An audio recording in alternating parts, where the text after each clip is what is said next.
phone. I want to open my new bullet journal. I ordered it a little while ago. I knew I would need another one. My last bullet journal lasted about 6 months from October to April. So I'm excited to open my new one and start planning for my full bullet journal. My monthly spreads are always very similar and they're very simple, very minimalist, very non-aesthetic. In the beginning of each bullet journal, I have all these kind of yearly spreads or book spreads that I do, but I'm planning on modifying them today. So I'm very excited to open my new journal and start working on that. Okay, so my last bullet journal was a cognitive surplus bullet journal and I really liked it, so I wanted to do another one of those. I honestly don't remember which one I got. I looked at so many of them and they have so many pretty designs that I was between a couple of them and I can't remember what I chose because I ordered this like maybe a month ago now and then I just never opened it. So let's see what we got. Oh God. Lord, this thing is packed in there. Ooh. Oh, I got the gem one. I couldn't remember if I got gems or, what's the word? Eggs, because there was like a bird's eggs one, and then there was this mineral kingdom one. Wow.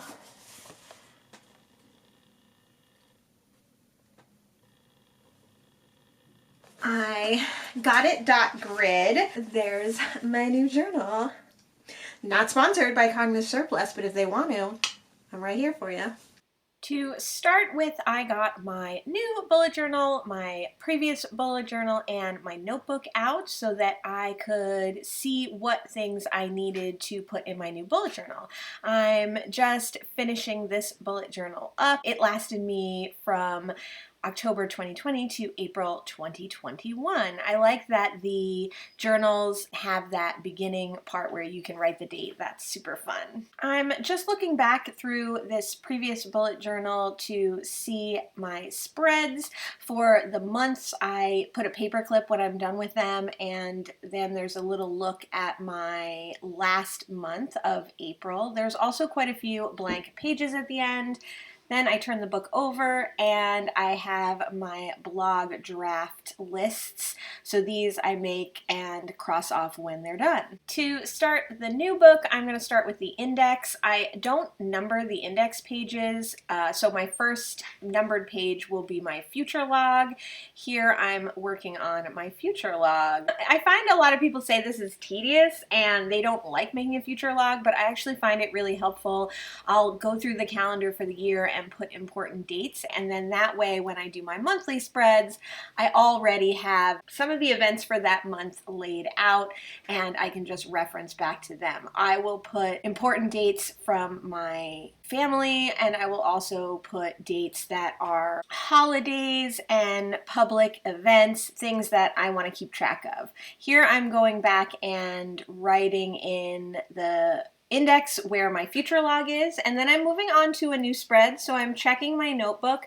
This spread is my book log. I did do this in my previous bullet journal, but it was different. I want to track more of the books that I'm reading, more about the books that I'm reading. So mostly these are things about the books that I'm reading, about the authors and about the representation in the book and any notes that I want to make. Another new spread that I'm doing is a little free library tracker.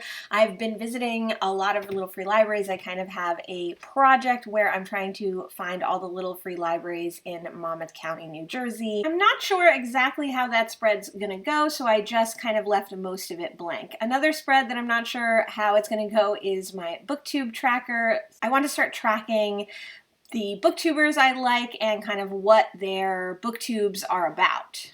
I went back and numbered some of the pages that I had completed, and then I went to the index and added in those pages.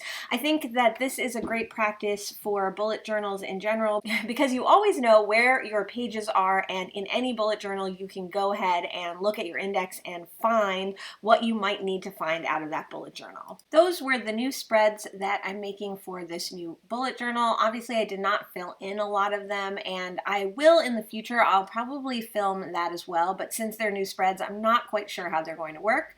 I moved on to doing my May spread, and the rest of this video will be my monthly spread. You may have seen this before. My monthly spreads are always very simple, very non-aesthetic, very utilitarian, and they really work for me. I tend to do the exact same beginning spreads, my month at a glance, my monthly goals and tasks, my habit tracker.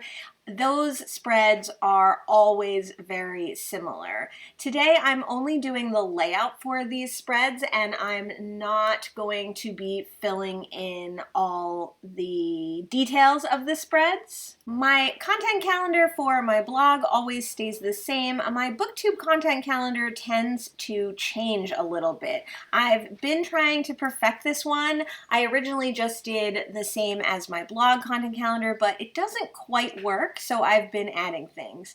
Here's Irving. I went back to put some numbers on pages so that I could easily fill out my index, and Irving is giving me a hand. He is being very sweet today, actually. They are repairing our roof, actually putting a new roof on, and the cats are all acting a little oddly. Poor Marty hates all the noise, and Irving doesn't mind it, but obviously he's wanting to be close today. So now I'm filling out the index again and just going through making sure that I have everything organized. Try to fill out the index as I go along as much as possible because I do find that this is helpful. There are some weeks and months that I'll forget for a while, and then I'll go back and fill them in. Again, that way I can find anything I might need in my bullet journal.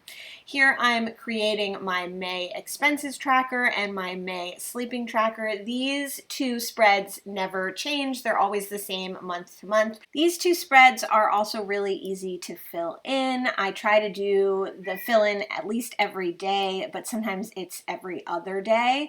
I'm going back now and filling in my BookTube content calendar. So this one didn't change too much from the previous month, and I'm referring back to my previous book. One thing that I'm trying to track is what days I film and what days I edit and how often in the month that I do that. So I have the little check off for film and edit in the very beginning after the date.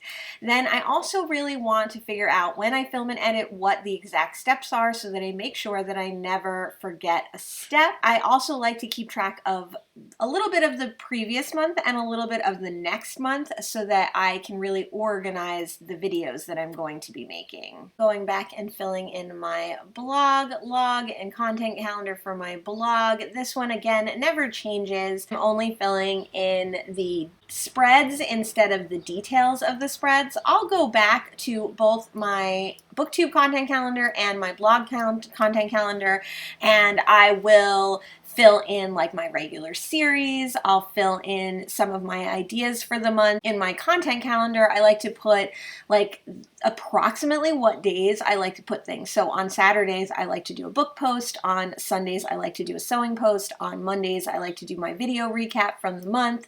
On Thursdays, I like to do my zero waste. And on Fridays, I like to do my On My Mind on Friday morning. So those are some of my regular series. That does change a lot of times, so it's not perfect, but I find that that is helpful. Those were all the spreads that I'm going to do today. So I'm writing in the opening that this book started in May 2020, and here is a little flip through of some of the pages. I have my index, my future log, my book log.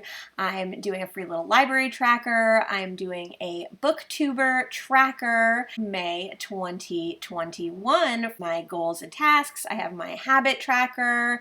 Then I have my content calendar, my BookTube content calendar, my sleep tracker, and my expenses. So that that is my new bullet journal. I hope you enjoyed this video, and thanks so much for joining me. I will see you in the next one. Thanks so much. Bye.